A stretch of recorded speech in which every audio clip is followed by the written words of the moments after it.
नमस्कार, कसे आहात सगळे? मी शिवानी तुम्हा सर्वांचं पुन्हा एकदा मनापासून स्वागत करते। तर आज आपण आणखीन एक नवीन व्हिडिओ घेऊन आलेलो आहोत। आज आपण आणखीन एक नवीन लाडूचा प्रकार बघणार आहोत। तर तो प्रकार आहे डिंक आणि खोबऱ्याचे पौष्टिक असे लाडू। तर त्यासाठी आधी आपण साहित्य घेतलं आहे। इथे सगळ्यात आधी खोबरं आहे, किसून घेतलं आहे। हे किसल्यानंतर जे तुकडे उरतात ते कापून घेतलेत, ते आपण भाजून घ्यायचे आहेत। हा आहे डिंक, त्यानंतर इथे आहेत खारीक कापून घेतलेत। ह्याची पूड नाही बनवायची, हे कापूनच घ्यायचे आहेत म्हणजे ते दाताखाली येतील। आणि हे आहे इथे बदामसुद्धा कापून घेतलं आहे। त्यानंतर हा आहे सेंद्रिय गूळ। आणखीन हे आत्ता आपल्याला आधी भाजून घ्यायचं आहे। खोबरं पण भाजायचं ना मम्मी? सगळंच भाजून घ्यायचं आहे तुपामध्ये। आणि हे आहे, हे मी म्हटलं त्याप्रमाणे खोबऱ्याचे जे तुकडे उरलेले होते ते कापून घेतलेत। तर हे खोबरं आपण वाटायचं नाही आहे, पण हे जे तुकडे आहेत ते भाजून घ्यायचे आहेत आणि मिक्सरला लावून घ्यायचे आहेत, म्हणजे ते थोडे बारीक होतील। आणि डिंक आपल्याला तळून घ्यायचं आहे। तर सुरुवात करूया, आधी आपण खोबरं भाजून घेऊया।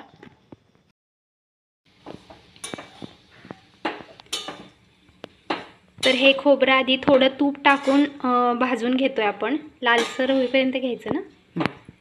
एक लालसर सोनेरी रंग येईपर्यंत छान मंद आचेवरती खोबरं भाजून घ्यायचं आपल्याला। आणि ते एकत्र करायचं नाही खोबरं, कारण मगाशी म्हटल्याप्रमाणे हे आपल्याला वाटायचं नाही आहे। ते जे तुकडे उरलेत ते आपण डिंकासोबत नंतर मिक्सरला लावून घ्यायचे, त्यामुळे ते वेगळेच ठेवायचे। आधी हे खोबरं भाजून घ्यायचं। खोबरं आपलं झालंय भाजून। आता जास्तसुद्धा लाल रंग सोनेरी रंग आणायचा नाही त्याला, कारण अजून गूळ येणार आहे त्यामध्ये। एक हलकासा सोनेरी लालसर रंग आला की बंद करायचं।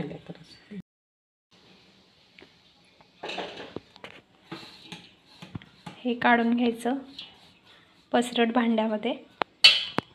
याला अगदी थोडं तूप लागतं, कारण यामध्ये गूळसुद्धा येतो, त्यामुळे तुपाचं प्रमाण अगदीच याला कमी लागतं। त्यामुळे तुम्ही हे बिंदास लाडू खाऊ शकता। खूप पौष्टिक असे लाडू आहेत। ही काही रेसिपी नवीन नाही आहे, ही आपली परंपरेनुसार चालत आलेली ही रेसिपी आहे। तुमच्यासुद्धा घरी आजी किंवा आई हे लाडू असे बनवत असतील।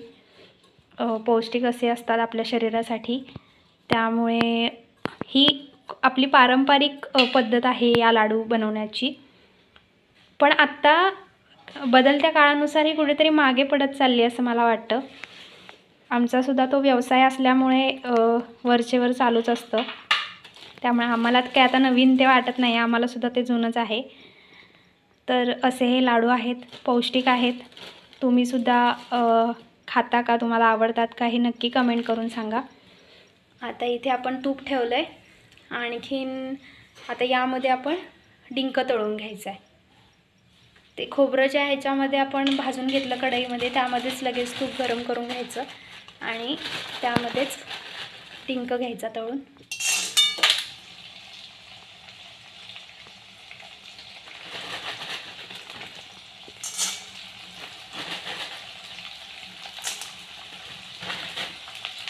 थोडा थोडा करून असा सगळा डिंक तळून घ्यायचा।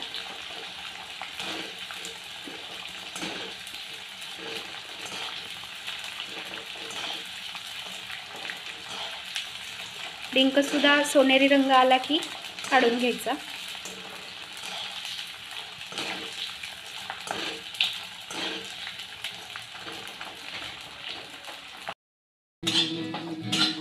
तर ज्या कढईमध्ये आपण डिंक तळून घेतला होता, ज्या तुपामध्ये, त्यातलं तूप थोडं कमी करायचं आणि थोड्याशा तुपावरती हे बदामाचे काप आणि खारीकचे जे काप आहेत ते आपल्याला चांगले असे परतून घ्यायचे आहेत। बदाम परतले की थोड्या वेळाने हे टाकायचे, आपले खारीकचे जे काप आहेत ते टाकायचे आणि दोन्ही एकत्र छान परतून घ्यायचं। हे तुम्ही सगळे एकत्रसुद्धा परतून भाजून घेऊ शकता, पण एकत्र भाजल्यामुळे कधीकधी काही गोष्टी कच्च्या राहण्याची शक्यता असते। त्यामुळे आम्ही असंच म्हणजे एक पदार्थ वेगवेगळा भाजून घेतो, म्हणजे त्याची चवसुद्धा सारखीच राहते प्रत्येक पदार्थाची।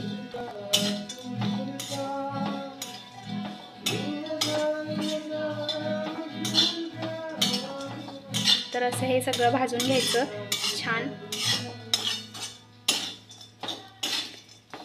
हे सुद्धा आपण इथे काढून घेतलं आहे डिंक आणि हे खोबरं।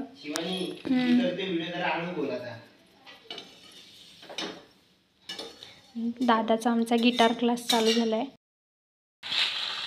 आता आपण आधी डिंक वाटून घेऊया।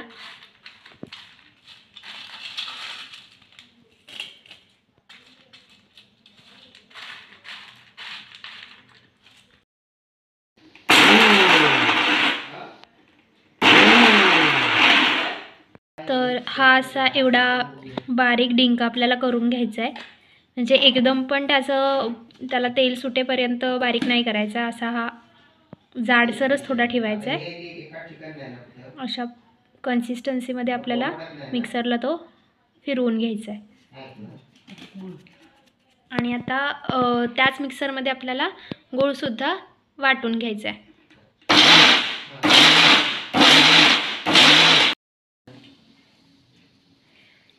गूळ पण तुम्ही बघू शकता, फक्त फिरवून घ्यायचा मिक्सरला, 1-2 वेळेला मिक्सर चालू बंद करून फक्त आपल्याला फिरवून घ्यायचा मिक्सरमध्ये गूळ।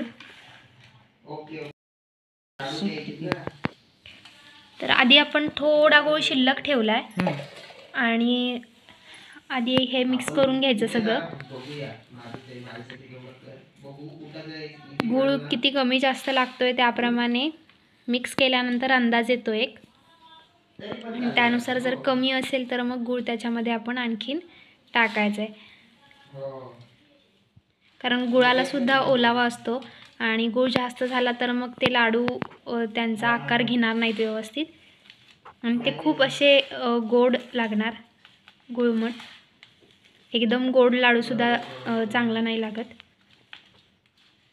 त्यामुळे जसा आवश्यक आहे तेवढा गूळ आपण त्यात कमी जास्त करून घ्यायचा आपल्या अंदाजाने। तुम्हाला हवी असेल तर तुम्ही ह्यात थोडीशी साखरसुद्धा टाकू शकता।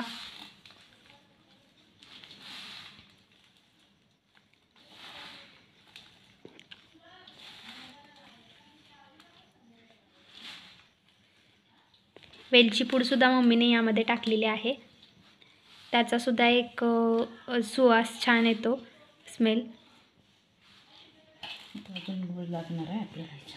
आता सुकं वाटतंय आपल्याला हे लाडूचं मिश्रण, त्यामुळे अजून थोडा गूळ ह्यामध्ये आपण ॲड करायचा आता।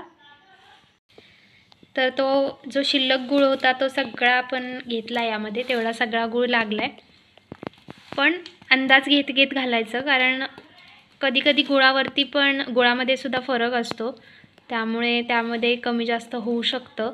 त्यामुळे अंदाजानेच थोडाच गूळ टाकायचा। आपल्याला आता तो सगळा गूळ लागला, आपण सगळा वापरलाय।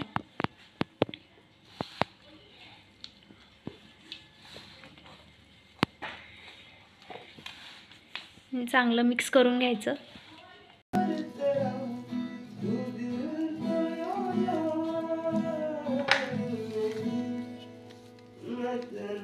त्या लाडू वळून घ्यायचे सगळे।